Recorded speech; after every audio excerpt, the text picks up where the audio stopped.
আজকে ক্লায়েন্টের অর্ডার ছিল কেকটা সেম টু সেম যেন রেফারেন্স পিকচারের মতো হওয়া যায়। তার মধ্যে এখানে সমস্ত পার্ট হবে এডিবেল, না এখানে ফন্ডেন্ট ব্যবহার করতে পারবো, না এখানে চকলেট বা এখানে গোল্ডেন ফক্স বলও ব্যবহার করতে পারবো না।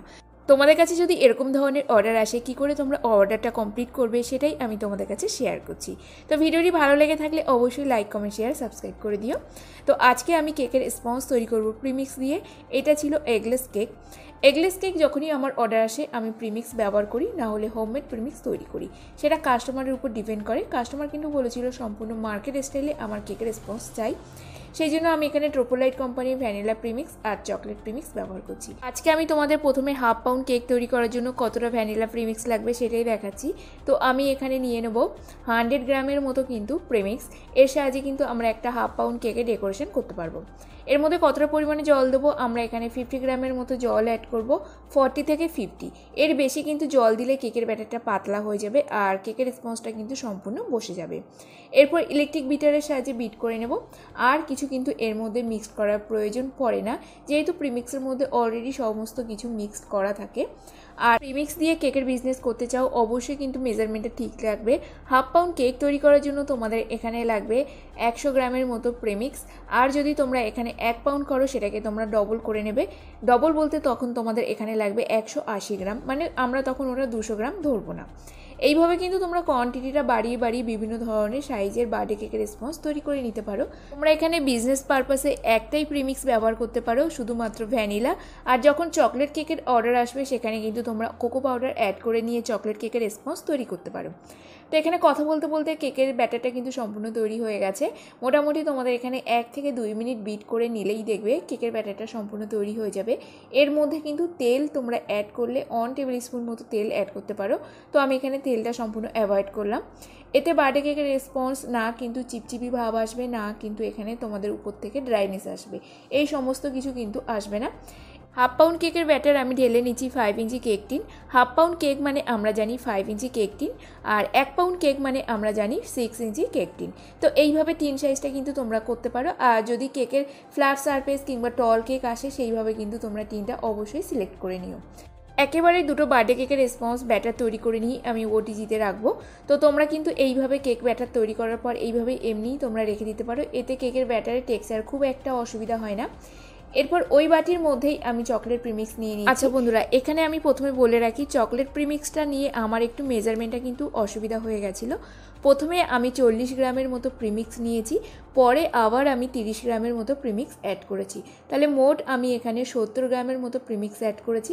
আর জলের কোয়ান্টিটিটা কিন্তু তোমরা অবশ্যই খেয়াল রাখবে, যতটা পরিমাণে প্রিমিক্স নেবে তার ঠিক অর্ধেক পরিমাণে তোমরা এখানে জল ব্যবহার করবে। তারপর এটাকে ইলেকট্রিক বিটারের সাহায্যে প্রথমে মিডিয়াম স্পিড তারপরে হাই স্পিডে 2 মিনিটের জন্য বিট করে নেবে। দেখবে খুব সহজে তোমাদের কেকের ব্যাটারটা তৈরি হয়ে যাবে।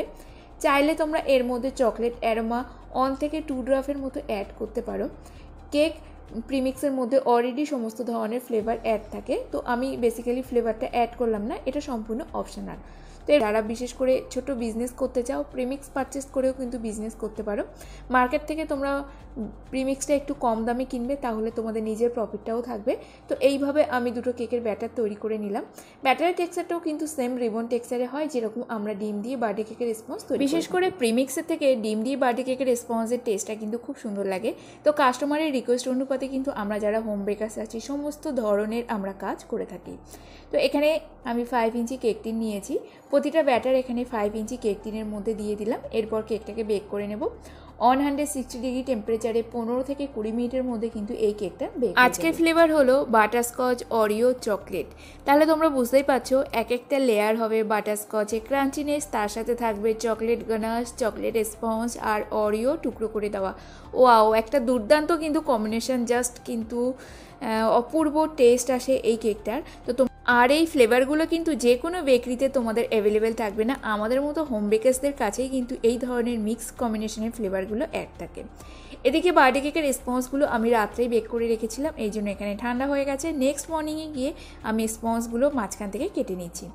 আর এখানে ক্রিমটা খুব ভালো করে ফেটিয়ে নিচ্ছি, কারণ আমি রাত্রেই সমস্ত ধরনের কাজ গুছিয়ে রেখেছিলাম যাতে পরের দিন সকালে উঠে এইভাবে তাড়াতাড়ি কাজগুলো কমপ্লিট করতে পারি। আগের দিন রাত্রে কাজগুলো করে রেখেছি, কারণ আগে থেকে মেসেজ চলে এসেছিলো ইলেকট্রিসিটি 2 থেকে 3 ঘন্টার জন্য অফ থাকবে। তো এখানে ছেলে স্কুলে যাওয়ার পরেই আমি সকাল সকাল কাজে লেগে পড়েছি। এখন মনে হয় ঘড়িতে টাইম হবে 7:30 কি 8টা। তো এর মধ্যেই ইলেকট্রিসিটিটা অফ হয়ে গেছে। তোমরা এখানে ভিডিওর কোয়ালিটি দেখে বুঝতে পারছো, এখানে কিন্তু আমি জানলার যে রৌদ্রটা আসছে তার আলোতেই কাজ করছি। তো এখানে কেকের আমি প্রথম লেয়ার রেখেছি চকলেট কেকের স্পঞ্জ আমি জল দিয়ে সোক করেছি, তারপরে চকলেট গানাশ দিয়েছি, ক্রিম দিলাম, আবারও গানাশ দিয়েছি। এখানে গানাশের রেশিওটা আমি রেখেছি 2:1, মানে আমার হলো সব থেকে ইজি প্রসেসের গানাশ, কিন্তু এখানে হলো 50 গ্রাম চকলেট, তার সাথে তোমরা এখানে দিয়ে দাও 20 গ্রামের মতো বা 22 গ্রামের মতো জল। সমস্ত কিছু এখানে মেল করে নিলেই কিন্তু তোমাদের ইজি প্রসেসে চকলেট গানাশ তৈরি হয়ে যাবে। কেকটা দেখতে যত ইজি, কিন্তু কেকের সমস্ত এডিবল পার্ট বানাতে গিয়ে কিন্তু কেকটাতে আমার অনেকটা টাইম লেগে গেছিলো। তো এখানে চকলেট কেকের লেয়ারের মধ্যে আমি রেখেছি অরিও টুকরো করে দেওয়া বিস্কুট, আর এরপরে রাখবো একটা ভ্যানিলা লেয়ার, এটা হলো বাটারস্কচ লেয়ার। তো ক্রিমের মধ্যে আমি এখানে বাটারস্কচ এসেন্স দিয়ে ফেটিয়ে রেখেছিলাম আগে থেকেই, সেটাকে এখানে লাগিয়ে দিচ্ছি। আর এই কেকটা ডেকোরেশন করার জন্য কিন্তু আমাদের এখানে মোট 200 গ্রামের মতো লেগেছে ক্রিম। এরপর এখানে আমি ক্যারামেল সস দিয়েছি। ক্যারামেল সসের রেসিপিটা কিন্তু আমি তোমাদের কাছে শেয়ার করব। অনেকেই কমেন্ট করেছো তাড়াতাড়ি রেসিপিটা দেওয়ার জন্য, তার জন্য কিন্তু রেসিপিটা এখনও তোমাদের কাছে আপলোড করতে পারলাম না। তো 2 হাতের বদলে যদি আরও কটা হাত থাকতো তাহলে সত্যি কাজ করা খুবই সুবিধা হতো। আর এখানে আমি বাটারস্কচ লেয়ারের মধ্যে দেখো ক্যারামেল সস দিয়েছি, তার সাথে অ্যাড করছি অরিও বিস্কুটের ক্রাশ, এখানে দিয়ে দেবো বাটারস্কচ ক্রাঞ্চ প্রালাইন, এটা আমি মার্কেট থেকে পারচেস করেছিলাম, সেটাই অ্যাড করছি। এখানে আমি কাজু প্রালাইনটা অ্যাড করলাম না, আবারও দিয়ে দিচ্ছি হোয়াইট চকো চিপস, তার সাথে অ্যাড করে দেবো একটু ক্যারামেল সস, একটু এখানে চকলেট গানাশ। তাহলে বুঝতেই পারছো লেয়ারিংটা কত সুন্দর হয়েছে, এখানে টেস্টটাও তাহলে একদম ওয়াও বলার মতো কিন্তু একটা টেস্ট আসবে।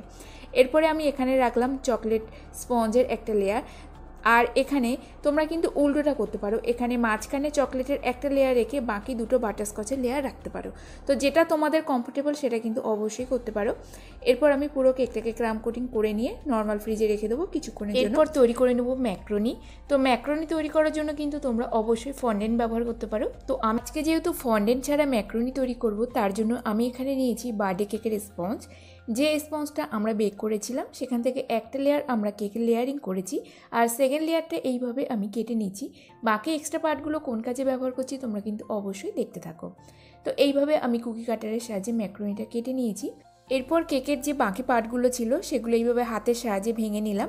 এরপর আমরা তৈরি করে নেব কেক সিকেলস। তো এখানে চকলেটের কিছুটা স্পঞ্জ ছিল আর ভ্যানিলা ফ্লেভারের কিছুটা স্পঞ্জ ছিল, সমস্ত কিছু মিক্সড করে দিলাম। এর মধ্যে অ্যাড করে দেবো 1 থেকে 2 টেবিল চামচের মতো চকলেট গানাশ। কেক সিকেলস বানানোর সময় অবশ্যই কিন্তু চকলেট গানাশ কিংবা মেল্টেড চকলেট ব্যবহার করতে হবে, না হলে আমাদের যে কেকের স্পঞ্জের টুকরোগুলো আছে সেগুলো কিন্তু আমরা বাইন্ডিংটা করতে পারবো না। এখানে আমরা ম্যাক্রোনির ভেতরে যে ক্রিমটা থাকে তার জন্য ব্যবহার করছি 6B নজেল। এইভাবে প্রেস করে দিলে দেখবে ম্যাক্রোনির ভেতরে একটা ক্রিমের যে লুক থাকে সেটা কিন্তু চলে আসে। এরপর এক একটা স্পঞ্জের টুকরো এইভাবে লাগিয়ে দিলাম। তো তোমরা কিন্তু অবশ্যই কমেন্ট করে জানিও ম্যাক্রোনি বানানোর জন্য আর কোন প্রসেসটা এখানে ব্যবহার করলে কেকটা দেখতে আরও ভালো লাগতো। তো এখানে কেক সিকেলসগুলো তৈরি করে বিভিন্ন সাইজের এক একটা করে কেক সিকেলস তৈরি করে নেব। আর কেক সিকেলসগুলো তৈরি করার সময় অবশ্যই হাতের সাহায্যে খুব ভালো করে একটু চেপে তোমরা গোল শেপটা দিয়ে নেবে, তাহলে কিন্তু কেক সিকেলসে যেরকম আমরা কভার করব সেটাকে দেখতে খুব সুন্দর লাগবে। তো কেক সিকেলসগুলো এখানে সমস্ত তৈরি হয়ে গেছে। এরপর নিয়েছি গোল্ডেন ফ্লেক্স।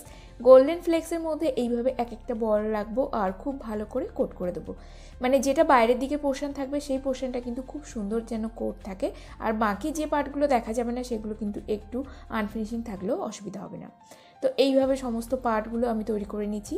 আর একটা কিন্তু এখানে কেক সিকেলস ছিল, সেটাকে এরকমভাবে অ্যালুমিনিয়াম ফয়েলে মোড়ানো ছিল, তো সেইভাবে একটা মুড়িয়ে নিলাম।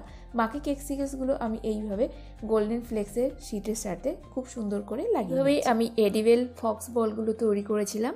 তোমরা কিন্তু এখানে চাইলে মেল্টেড চকলেট করে বিভিন্ন ধরনের যে সিলিকনের রাউন্ড পুল থাকে সেখানেও দিয়েও কিন্তু করে নিতে পারো। তো যেহেতু এখানে কাস্টমার বলেছিল না চকলেট লাগবে না এখানে ফন্ডেন্ট, তো এই প্রসেসটা আমার সব থেকে ইজি মনে হলো। অন্য কোনো আইডিয়া থাকলে কিন্তু বন্ধুরা অবশ্যই আমাকে দিতে পারো। যদি এরকম ধরনের ডেকোরেশন তোমরা করতে চাও, কোন আইডিয়াটা এখানে কাজে লাগাতে পারো আমাকে কিন্তু কমেন্ট করে জানাবে। সমস্ত কাজ কিন্তু মোটামুটি কমপ্লিট হয়ে গেছে। এরপর কেকের সাইডে ক্রিম লাগাচ্ছি। তো এই কালারফুল ক্রিমটার জন্য আমি এখানে ব্যবহার করেছি বেকারস ভিলা কোম্পানির রয়্যাল ব্লু যে ক্যান্ডি কালারটা আছে সেটাই কিন্তু ব্যবহার করেছি। আর এই কালারটা একটু ডিপ রাখলে কিন্তু সবথেকে ভালো হয়, কারণ হোয়াইট বেসের উপরে ডিপ কালার লাগালে কিন্তু অবশ্যই কালারটা একটু ফেড ভাব চলে আসে। আর এখানে আমি নিয়ে নিয়েছি হাতে নন এডিবল গোল্ডেন ফক্স বল। তো এই নন এডিবল গোল্ডেন ফক্সগুলো লাগালে কিন্তু কেকটা আরও দেখতে সুন্দর লাগে। তার সাথে কিন্তু একদম যে রেফারেন্স পিকচারটা আমাকে পাঠানো হয়েছে সেই রকমই কিন্তু কেকটার ফাইনাল লুক চলে আসে। যেহেতু এখানে সমস্ত পার্ট হাত দিয়ে তৈরি করা এডিবল পার্ট, তো জানি না কেকটা দেখতে কেমন লাগবে। চলো কেকটাকে আগে ওয়েট করে নিই কত কি আমরা এখানে ওয়েট দাঁড়ালো। এই কেকটার ওয়েট দাঁড়িয়েছে কিন্তু 590 গ্রাম, মানে এখানে বোর্ডের ওয়েটটা কিন্তু আমরা বাদ দিয়ে দেবো 75 গ্রামের মতো। তো এটা কিন্তু 500 গ্রাম ওয়েট কিন্তু হয়ে গেছে। আর এখানে যে গোল্ডেন ফক্স বলগুলো আমি তৈরি করেছি তার মোট ওয়েট দাঁড়িয়েছে 190 গ্রাম। এই কেকটা কিন্তু অনেকটাই হেভি ওয়েটের মধ্যে হয়ে গেছে, যেহেতু আমরা এখানে কেক সিকেলসগুলো তৈরি করেছি। এরপর এক এক করে কেক সিকেলসগুলো আমি আজকের কেক রেসিপিটা কেমন লাগলো বন্ধুরা অবশ্যই কমেন্ট করে জানিও। আর একটা নতুন ফ্লেভারের রেসিপি তোমাদের কাছে শেয়ার করলাম, ফ্লেভারটা অবশ্যই কিন্তু তোমরা বাড়িতে ট্রাই করো। আর বিশেষ করে এই কেকের ডিজাইনটা কিন্তু আমার একদমই পছন্দ হয়নি, কিন্তু কাস্টমারে কিন্তু প্রচুর পছন্দ হয়েছে। এখানে সমস্ত পার্ট যেমন আমাকে গাইড করেছিল ঠিকভাবে তৈরি করে দেওয়ার জন্য। এটাই ছিল আমার কেকের ফাইনাল লুক। আর কেকটার প্রাইস ছিল 800। তোমরা কিন্তু অবশ্যই কমেন্ট করে জানিও কেকটা দেখতে কেমন হয়েছে। আজকের মতো টাটা।